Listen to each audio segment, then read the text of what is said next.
ভালো করে শোনেন, দোয়া কেন কবুল হবে না? কেন কবুল হবে না? দোয়া করবেন, চোখের পানি পড়বে, জানামাজ ভিজবে, এই আজকে ইফতারির আগেই চোখের পানি ফেলে দোয়া করবেন, কবুল হবে না। মন খারাপ করছেন, হতাশ হচ্ছেন, কিন্তু হতাশার কথাটাও তো আপনাকে জানতে হবে। এরপর আসার কথাও আছে।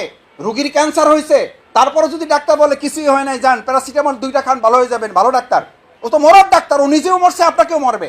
আজকের সমাজ হচ্ছে আপনাকে শুধু মান ক্বালা লা ইলাহা ইল্লাল্লাহ ফাদাখালাল জান্নাহ, খালি কলেমা পড়ো আর কই ঢোকো, এই ওয়াজ করলে আপনার কাছে ভালো লাগে। আর আমি যদি এই হাদিস শোনাই, আপনাকে যদি নাম্বার সহ বলে দেই, আপনি নিজে গিয়ে পড়ে দেখবেন। এখন মোবাইলে সার্চ দেন, আন হুযায়ফা রাদিয়াল্লাহু তাআলা আনিন নবী সাল্লাল্লাহু ক্বালা, রাসূল সাল্লাল্লাহু আলাইহি ওয়াসাল্লাম শুধু এটা বলে শেষ করেন নাই, ওয়াল্লাযী নাফসি বিয়াদিহি, যার কাছে আমার জীবন তার কসম।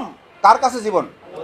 আল্লাহর কসম, যার কাছে আমার জীবন তার কসম করে বলছি, লা তা'মুরুন্না বিল মারুফ, তোমরা যে জমিনে বাস করো সেই জমিনে তোমরা সৎ কাজের আদেশ করবা না। কোরআনের নির্দেশ, সৎ কাজ